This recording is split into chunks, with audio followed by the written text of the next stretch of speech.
बिस्मिल्लाहिर्रहमानिर्रहीम। Next part आज के लेक्चर का is the chapter number 26 some major ecosystems.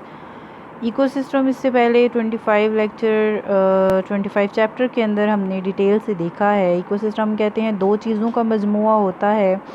वो दो चीज़ें क्या हैं? वो दो चीज़ें बायोटिक कंपोनेंट्स हैं और एबायोटिक कंपोनेंट्स हैं जो कोई भी इकोसिस्टम बनाते हैं। हमारे पास डेजर्ट्स हैं, हमारे पास ग्रासलैंड्स हैं, हमारे पास वाटर इकोसिस्टम्स हैं। आप कोई भी इकोसिस्टम देख लें, उसके अंदर हमें दो मेजर कंपोनेंट्स नज़र आते हैं। एक है बायोटिक यानी कि ज़िंदगी, और दूसरा है एबायोटिक। दोनों चीज़ें एक दूसरे के ऊपर डिपेंडेंट हैं, ठीक है। ज़िंदा रहने के लिए हर जानदार को हवा की, पानी की, एयर की जो है वो ज़रूरत है। इकोसिस्टम्स कौन कौन से हमें देखने को मिलते हैं, ये हम इस चैप्टर के अंदर जो है वो डिस्कस करेंगे। प्रीवियस चैप्टर में हमने क्या देखा, इकोसिस्टम क्या होता है। इस चैप्टर में हम इक्वेटिक और टेरेस्ट्रियल इकोसिस्टम देखेंगे और क्लाइमेट और वेदर को देखेंगे। दो तरह के बेसिक इकोसिस्टम जो हैं वो हमें देखने को मिलते हैं। एक इक्वेटिक होते हैं, यानी दुनिया पे ज़मीन के ऊपर अगर आप नज़र दौड़ाएं तो दो चीज़ें आपको नज़र आ रही हैं मेजर। एक क्या है? पानी, और एक क्या है? खुश्की। तो पानी के लिहाज से जो इकोसिस्टम है वो इक्वेटिक इकोसिस्टम कहला रहे हैं, और खुश्की के लिहाज से जो इकोसिस्टम है वो टेरेस्ट्रियल इकोसिस्टम जो है वो कहला रहे हैं। इसके अलावा हमारे पास जो पहला टॉपिक आप इस चैप्टर में देखेंगे वो है क्लाइमेट। क्लाइमेट के साथ आपने स्लैश लगाकर लिखना है वेदर खुद से, ठीक है। आप अपनी बुक्स पे इस चीज़ को नोट करिएगा, ठीक है। ये जो नेक्स्ट 4 से 5 लाइनें हैं ये सिर्फ क्लाइमेट के बारे में नहीं है, ये वेदर के बारे में भी हैं। और ये आपका बड़ा पहला शॉर्ट क्वेश्चन है इस चैप्टर में से कि क्लाइमेट और वेदर का डिफरेंस बताएं। ज़िंदगी जो ज़मीन के ऊपर पाई जा रही है, स्पेशली लैंड के ऊपर यानी कि खुश्की के ऊपर, इसको दो चीज़ें इफ़ेक्ट करती हैं। क्या? वेदर और क्लाइमेट। अब वेदर किसे कहते हैं? ये शॉर्ट टर्म फ्लक्चुएशंस होती हैं। फ्लक्चुएशन की टर्म से आप वाकिफ़ हैं, आपने चैप्टर नंबर 15 के अंदर होम्योस्टेसिस के अंदर ये टर्म जो है वो बड़ी डिटेल से देखी। फ्लक्चुएशंस किसे कहते हैं? आप चेंजिंग्स को, जो तब्दीलियाँ आ रही हैं आपकी लैंड के ऊपर या आपके इन्वायरमेंट के अंदर, जो शॉर्ट टर्म चेंजिंग्स होती हैं। अब वो शॉर्ट टर्म चेंजिंग्स टेम्परेचर, यानी आप देखें कि फॉर एग्ज़ाम्पल अभी जैसे समर का सीज़न चल रहा है, तो कल का अगर हम वेदर देखें तो वो कुछ और था, आज का वेदर कुछ और है। कल में भी बारिश हो, परसों में भी धूप निकले।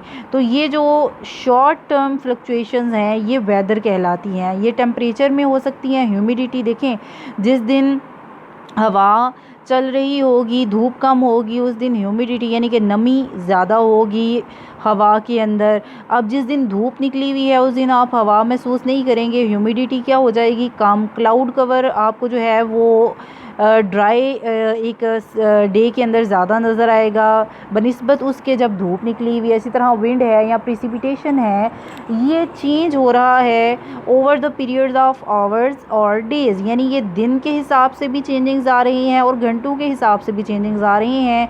इन शॉर्ट टर्म फ्लक्चुएशंस को हम वेदर का नाम देते हैं। दूसरी तरफ हमारे पास आता है क्लाइमेट, जो कि रेफ़र करता है ओवरऑल पैटर्न वेदर का। अब इसका क्या मतलब है? देखें, आप कहते हैं कि क्लाइमेट चेंज हो रहा है टाइम के साथ साथ। अगर आप पाकिस्तान की बात करें तो पाकिस्तान के अंदर जो गर्मियों का एक ड्यूरेशन था वो 5 से 6 माह होता था।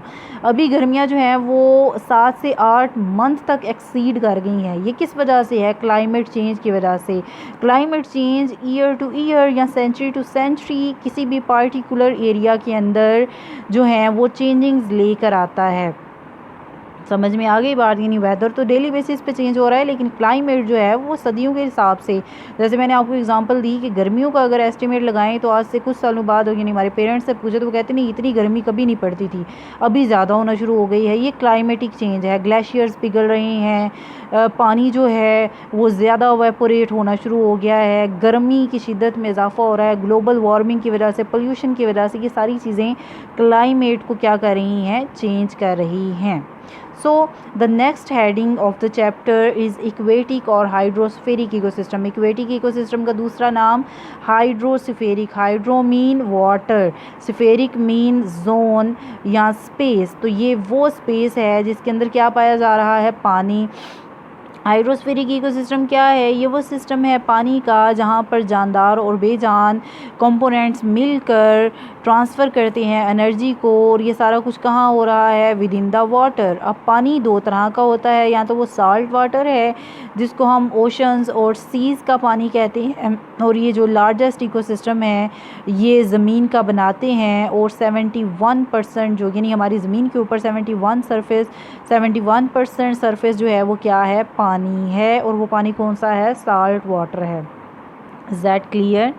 यानी पानी कौन सा ecosystem? Aquatic ecosystem. Aquatic ecosystem किन चीज़ों से मिलकर बना है? लिविंग और नॉन लिविंग कंपोनेंट से।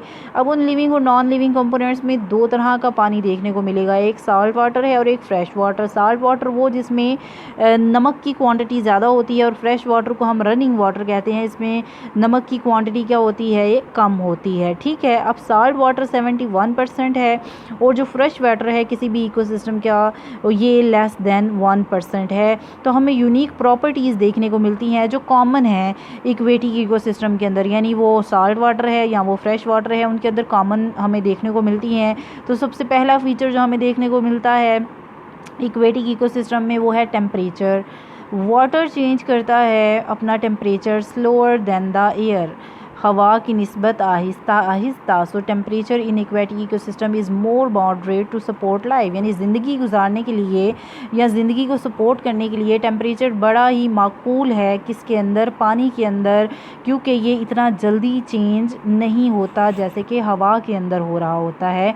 दूसरे नंबर पर कौन सी चीज़ जो है वो सपोर्ट कर रही है ज़िंदगी को? वो है अब्जॉर्प्शन ऑफ एनर्जी।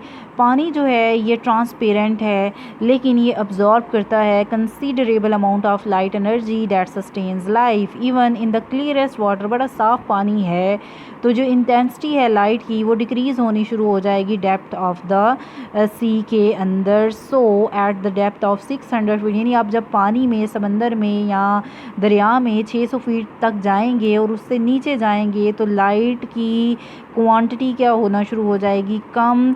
सो वहाँ पर जो फोटोसिंथेसिस का प्रोसेस है वो भी क्या होना शुरू हो जाएगा? कम, क्योंकि लाइट बहुत ज़रूरी है फोटोसिंथेसिस के लिए। देन जो तीसरी हेडिंग है हमारे पास वो है न्यूट्रिएंट्स। न्यूट्रिएंट्स इक्वेटिक इकोसिस्टम में कंसनट्रेटेड ज़्यादा होते हैं नियर टू द बॉटम। देखिए कोई भी चीज़ जब मरती है, वो प्लांट है, वो एनिमल है, उसकी डेड बॉडी कहाँ जाएगी? बॉटम में। सो न्यूट्रिएंट्स ज़्यादा कहाँ मिलेंगे? बॉटम में। सेडिमेंट्स वो सपोर्ट कर रहे हैं ज़िंदगी को। लाइट जो है उसके लेवल्स हैं जो सपोर्ट कर रही है फोटोसिंथेसिस, यानी बॉटम में आपको न्यूट्रिएंट्स तो मिलेंगे लेकिन फोटोसिंथेसिस होती हुई नज़र नहीं आएगी। सो न्यूट्रिएंट्स हमें बॉटम में नज़र आ रही हैं और फोटोसिंथेसिस जो है वो 600 फीट से ऊपर होती हुई जो है वो नज़र आ रही है। देन है अबंडेंट वाटर, बहुत ज़्यादा पानी है और एक अप्रोप्रिएट टेम्परेचर है। पानी बहुत ज़रूरी है ज़िंदगी के लिए और ये अवेलेबल है अबंडेंटली बहुत ज़्यादा इक्वेटिक इकोसिस्टम के अंदर कि ये सपोर्ट करे लाइफ को।